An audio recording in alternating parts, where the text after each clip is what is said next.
So going over the answers to page 31, the anticipation guide.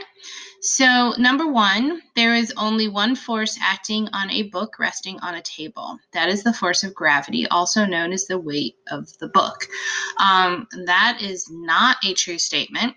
And in 2.6, it talks about the support force on page 32. As well as I found some figure 2.15 and figure 2.16. But also both talk about support force acting on these objects. So you've got a normal force, which is like kind of like the crux of this particular section 2.6. Number two, static equilibrium is important to consider for constructing bridges and buildings. So on page 33, the second paragraph, it talks about the equilibrium rule provides a reasoned way to view all things at rest, balancing rocks, objects in your room, or the steel beams in bridges or in building construction. Whatever their configuration, if an object is in static equilibrium, all acting forces always balance to zero. So that's actually important because you really don't want your bridges and your buildings to really be moving. Number three, using the idea of inertia, you can explain how a bird in a tree can catch a worm if the earth is moving at 30 kilometers per second. If this isn't true, be sure you can explain it yourself, and if it's false, be able to explain why the statement isn't true. So all of the objects are in motion together, and this is discussed throughout the entire part of 2.8. That the last paragraph on page 33, that not only is the earth moving at 30 kilometers per second, but so are the tree, the branch of the tree, the bird on the branch, the worm below, and even the air in between. All are moving at 30 kilometers per second. Number four, a zero net force means that an object is at rest. Well, that's not true because a zero net force doesn't guarantee that the object is at rest. It just says that it's not accelerating. So on page 32, the blue box, it says a zero net force on an object doesn't mean that the object must be at rest, but that its state of motion remains unchanged. It can be at rest or moving uniformly in a straight line. Number five, a normal force is at a right angle to a surface and is called normal because in geometry, normal to means at right angles to. And this is in the footnote on page 32 because it actually says exactly that. In geometry, normal to means at right angles to. Since this force pushes up at right angles to the surface, it is called a normal force. And then number six, an object moving at a constant speed in a straight line path is in dynamic equilibrium. And that is on page 32. And it says that as it's defining the equilibrium of moving things. It has when an object is at rest, which is static equilibrium, or steadily rolling in a straight line path, dynamic equilibrium, that the sum of the forces equals zero. So hopefully you understood most of this page and were able to find things to support numbers 2, 3, 5, and 6, and then contradict numbers 1 and 4.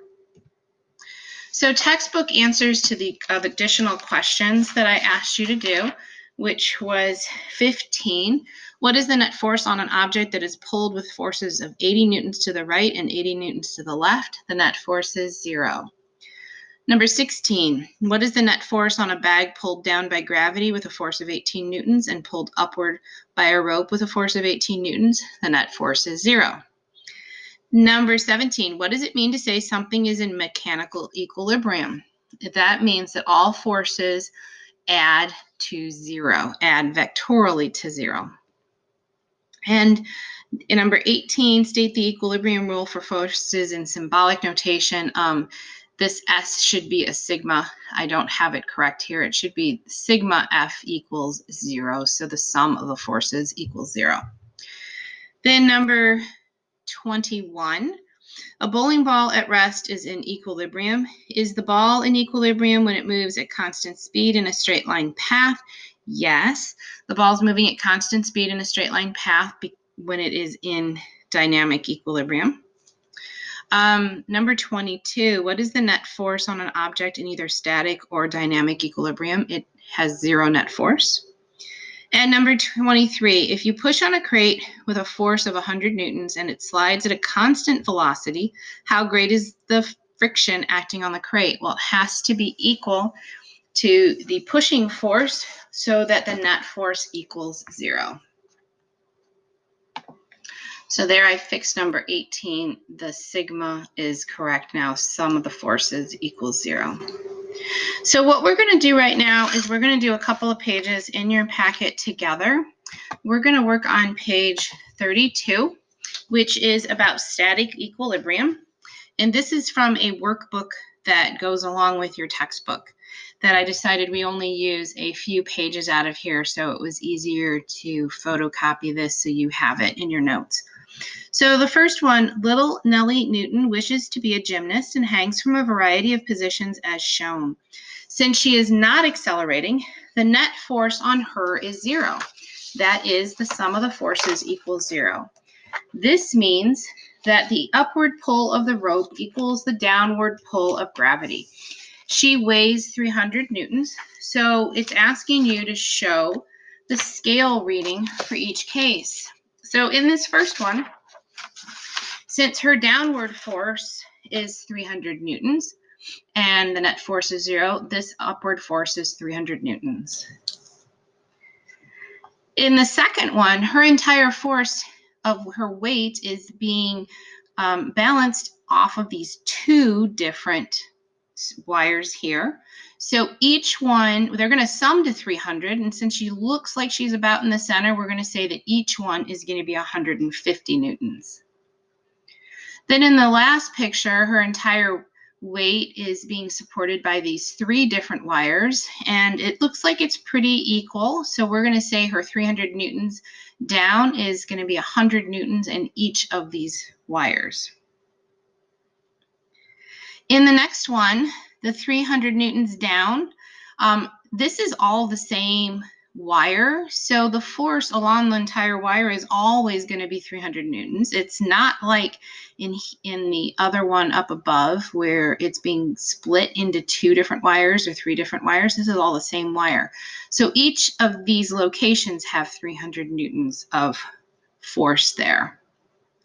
This next picture shows her partially supporting herself with her one hand on the top of this wall, and the other part of her is hanging from this ring. She looks pretty equal. She's not, lopsided or hanging off on one side. So I would say that half of her weight is being supported by the wire here. So that would be 150 newtons. And in this case, her entire weight is being supported by this wire here. So it's 300 newtons. So in the next set, we've got Burl the painter standing in different locations on this scaffold. So in the first one, he's standing right in the middle, and the left scale reads 600 newtons. So what is it going to be on the right-hand side here? So on the right-hand side, it's also going to be 600 newtons because it's very, very balanced. And this means that if there's 600 newtons up on the left, 600 newtons up on the right, everything down has to sum. Remember, the net's going to be 0, so you've got to add 600 and 600, so you're going to have 1,200 going down. In the next one, Burl stands farther from the left, and you're going to fill in the scale reading on the right scale. So since it's going to be 1,200 down, this time it shows it's 400 over here. That leaves 800 to be over on the right-hand side. And then in number 4, in a silly mood, Burl dangles from the right end. So fill in the reading on the right scale. So here it's 0. We've still got everything the same, so there's got to be 1,200 down. So that means that there's got to be 1,200 on this right-hand side. So here's the answer key for you if you missed a few of those or want to take another look at them.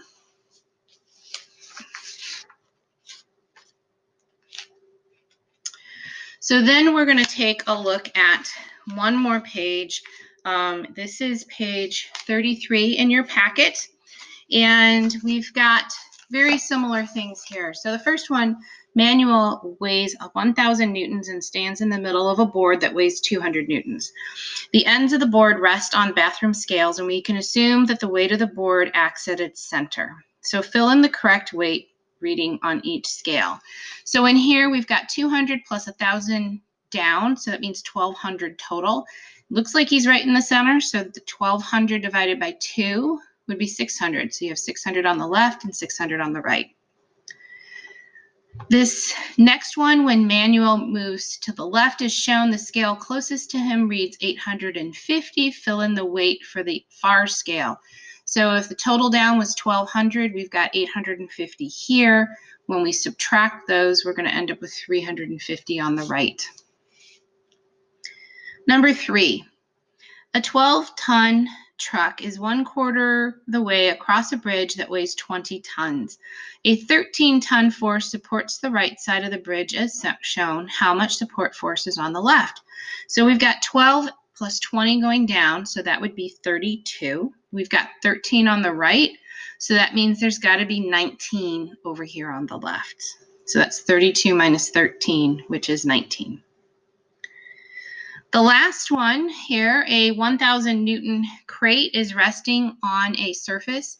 It's connected to a 500 Newton block through a frictionless pulley as shown. Friction between the crate and the surface is enough to keep the system at rest. The arrows show the forces that act on the crate and the block. Fill in the magnitude of each force. So we were told that there's a 1,000 Newton crate. So that would be this one right here. The weight of the crate is acting downward, which is 1,000 newtons.